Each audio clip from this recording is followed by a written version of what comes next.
Joseph, do you know who the ZOB were? The ZOB? Yes. They were the Warsaw Ghetto Uprising. Yes, okay. Done by the ZOB.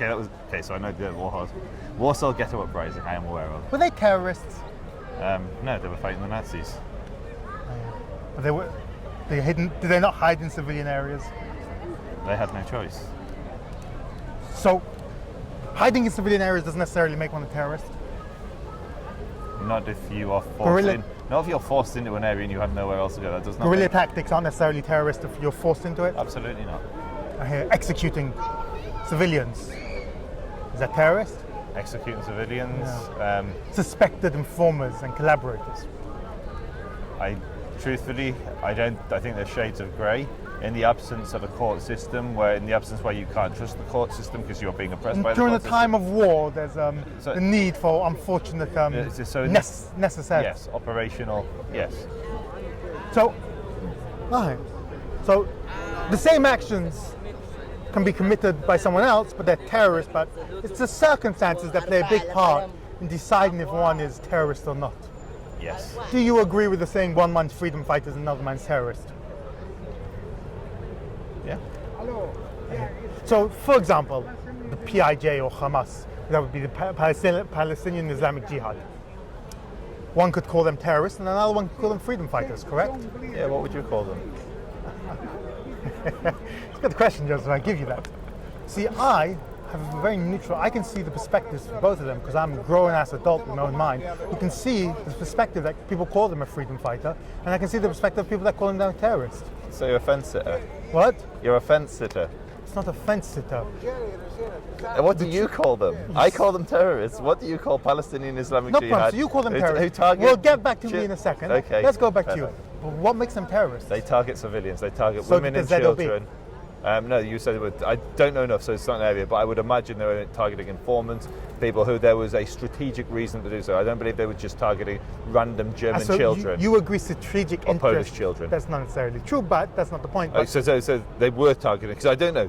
I like to speak about things I know. So you're saying they targeted Polish children. Not Polish, German. Or German. There wasn't the main Warsaw's in Poland. Yeah, but there was German occupation. There's a lot of Germans. So it was they were targeting the children of the Germans that were stationed there. I'm just trying to understand. This is not my area. They were in the very small amount because the practicality was very hard. And you're sure of this because it would be a terrible thing to do to say that Jews who were fighting the Nazis were actually targeting children, and they weren't.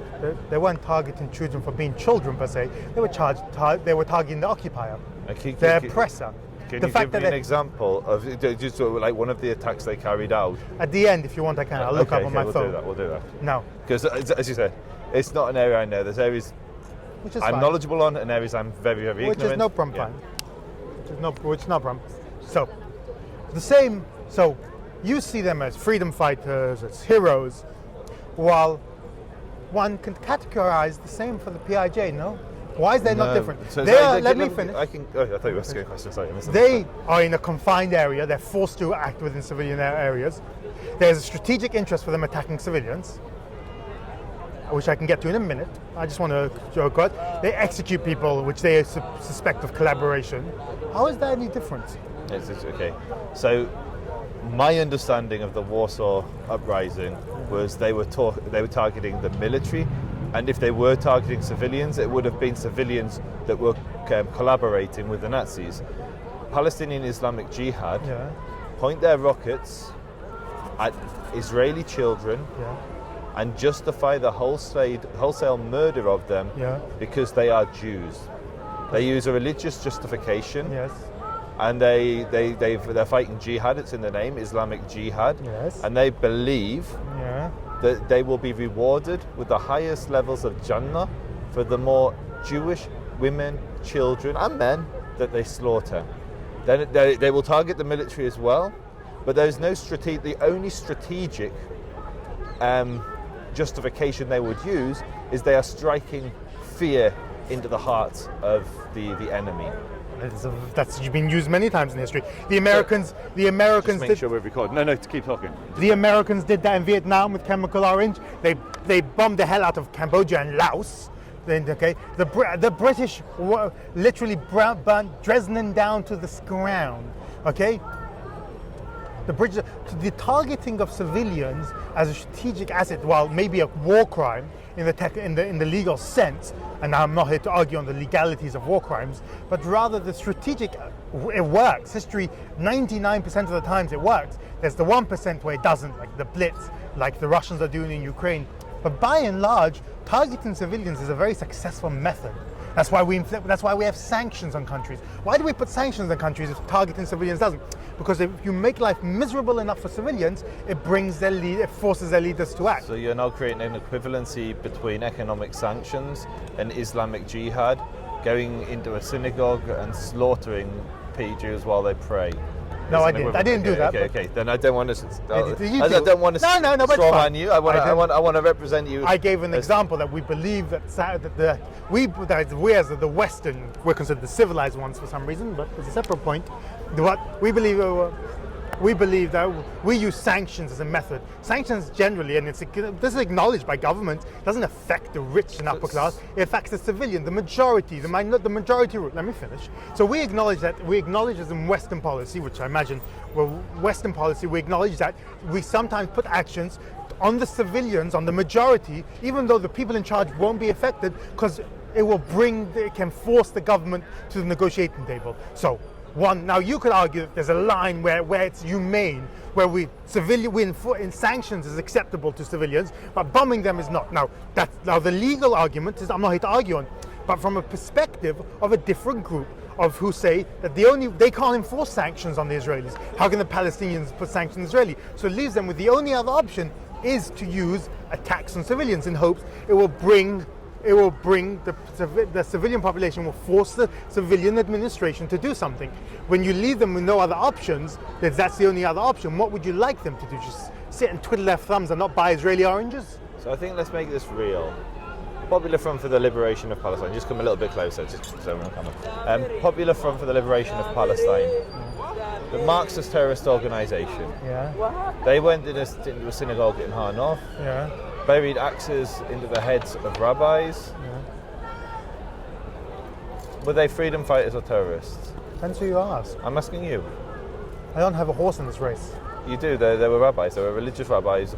Because they were Jewish as me, so suddenly I must take their side. So now this is becoming a religious conflict. Before you were lecturing how the Palestinians are turning into a religious conflict. Now you wish to turn it into. I'm saying you wish to turn it. And they went into a synagogue. Yeah. They made it religious when they went into a synagogue and buried axes into rabbis. I'm asking you, are they terrorists? We're going through this again.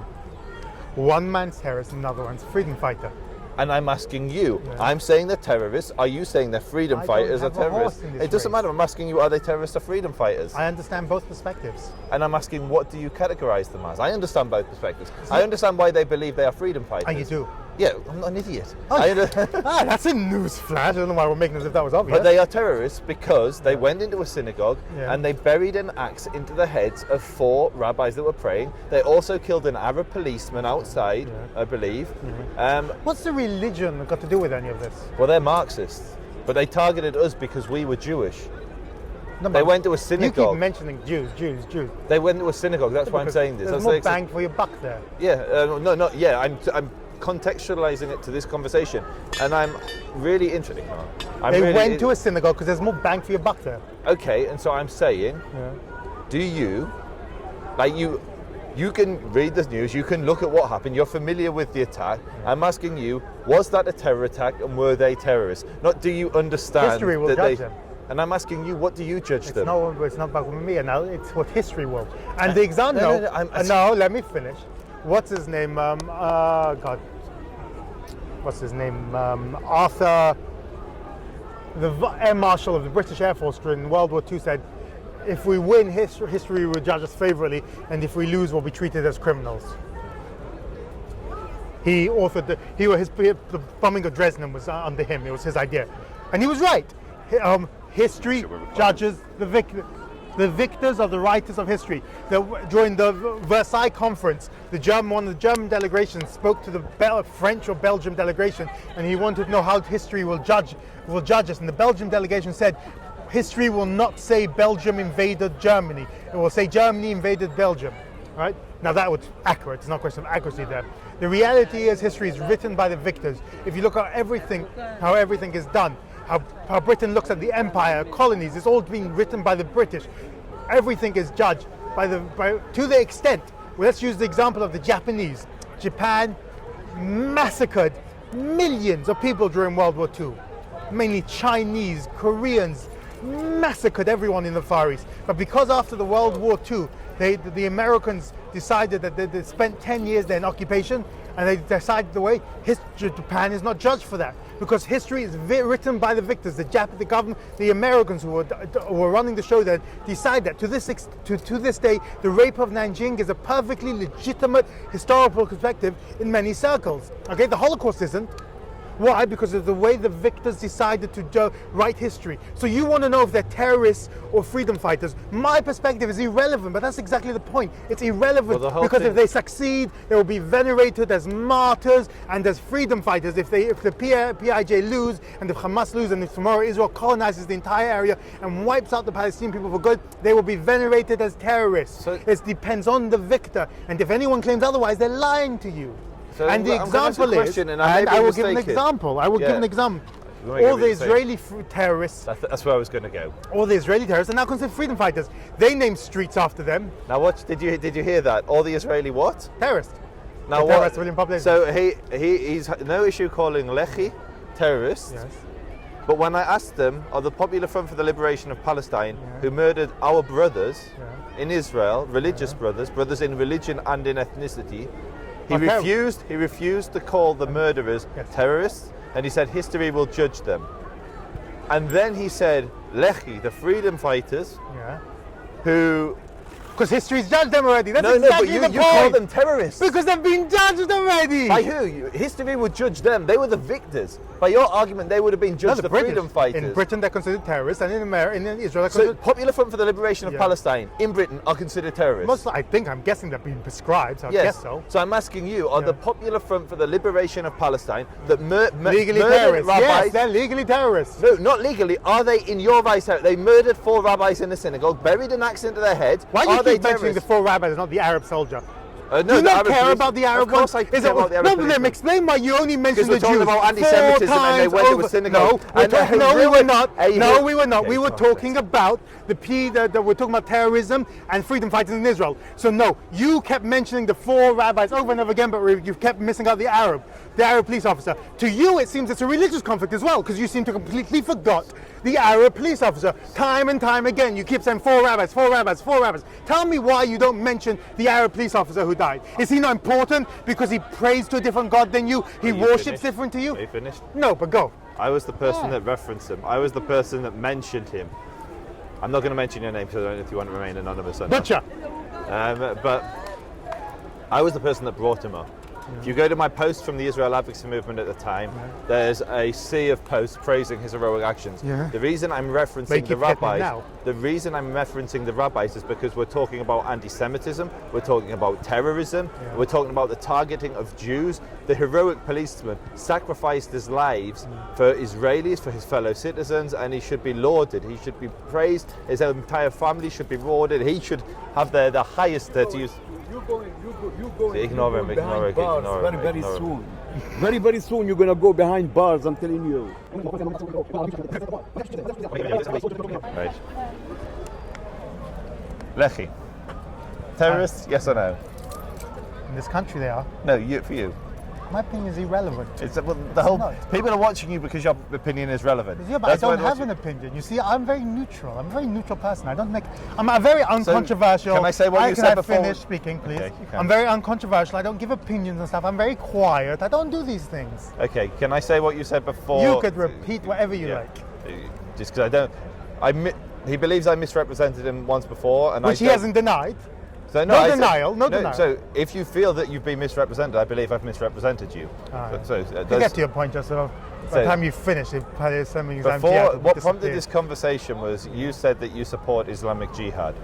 That's what prompted this conversation.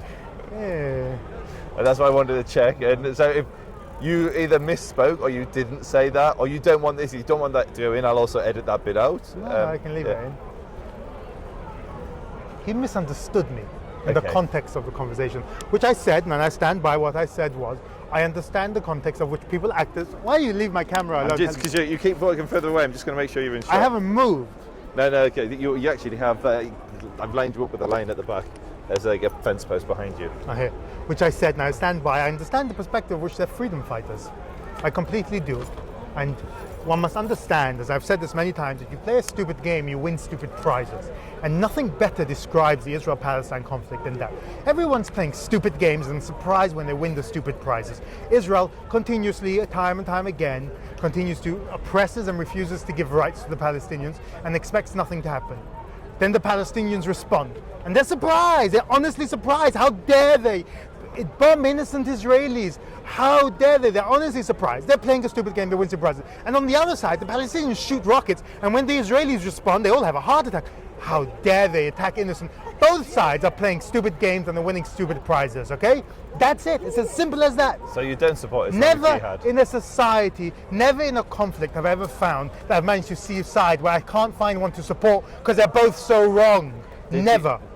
So you don't support Islamic Jihad, or you do? I You do gave a not. long answer. If I was to support Islamic Jihad, that would be a criminal offense in this country, and it would be jailable, and it would be a criminal offense in the state of Israel, where I travel many times. So, no, I do not, for the legal event, I do not support Islamic Jihad. Never given them funding, never provided material support.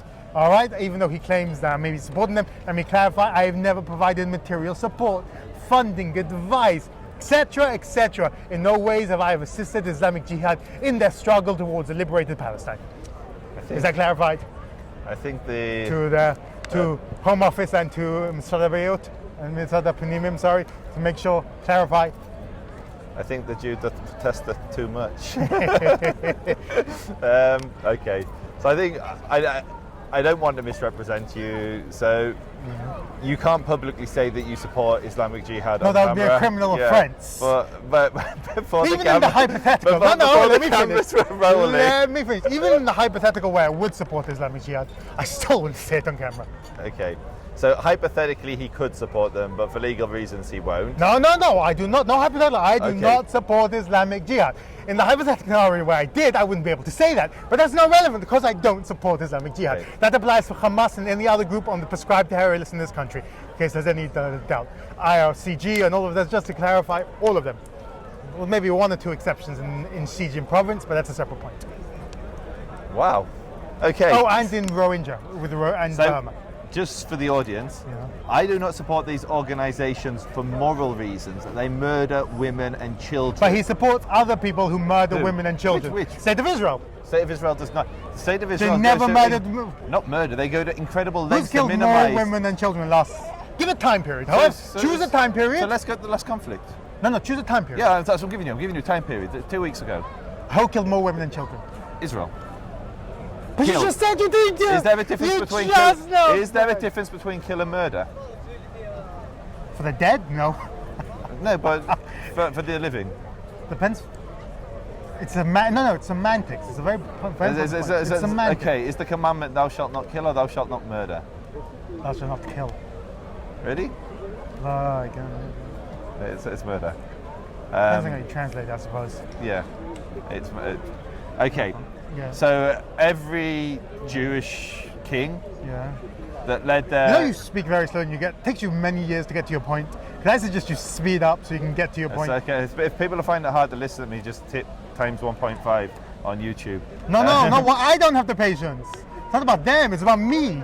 If he goes too fast, you can slow the camera Okay, down. there were many of the most revered Jews of all time that killed those that rose up to kill them. The Talmud talks about it extensively. If Somebody someone comes to kill you, kill them first. It didn't mean as a 4-year-old child counts as that, but I missed that Gemara day. I was in Speaker's Corner when they were learning that day. So in the last conflict, there were 33 Palestinians killed. Yes, actually 35. Yeah. Yeah.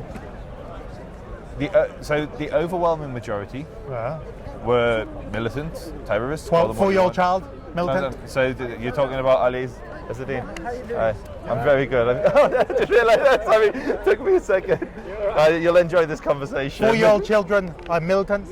6-year-old child. This is one of our fellow. Could you answer my question? Yeah, Answer I'll my make sure question. that you're not in. 4-year-old child is a militant, yes or no?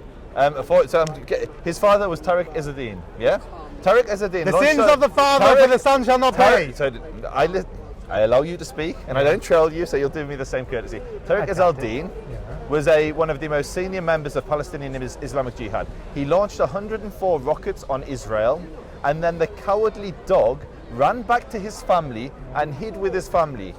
If I were launching a war against another nation, I would not take shelter behind my wife and children. That is a cowardly dog. He endangered his family and he endangered his neighbors. So the Farwan family who lived in the same building were also killed.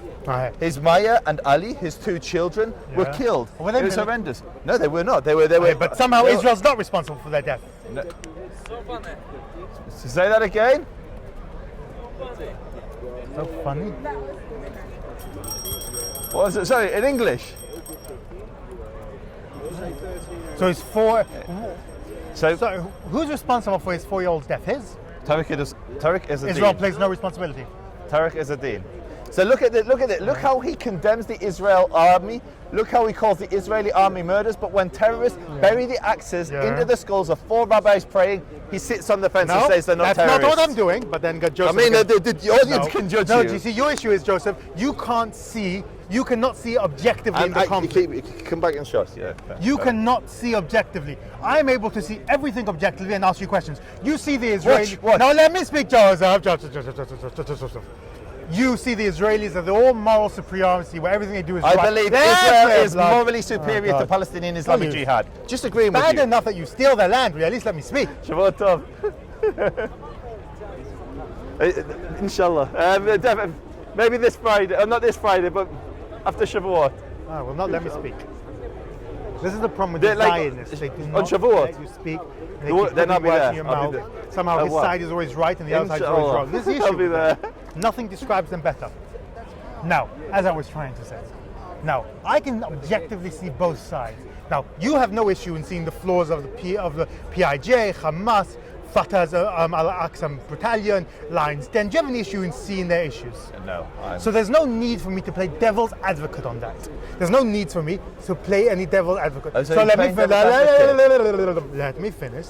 So when that's the bit I'm going to edit, by the way. Just you wobbling your tongue around. Exactly. I'm sure you can edit other bits. Now you cannot. You see this. I am playing devil's advocate on both sides of the argument. It's because I'm able to objectively. So now that you don't see issue with the actions of Israel. So then, yes, I am questioning. It's not because I see one is a more moral or less more moral than another. If you were to defend the PIJ, now I would be arguing against you here. Now, just because you haven't seen me do that, Joseph, just because you haven't seen me, doesn't mean I don't do it. Now, I will always, when it comes to the Israel-Palestine conflict, argue against the other side, and because I can see both sides. And the issue with most people in Joseph's included, is they pick a side and they cannot see the other side. And it's the reason why the conflict, in my person, will never actually get solved. It's because everyone's decided where they're on them gone.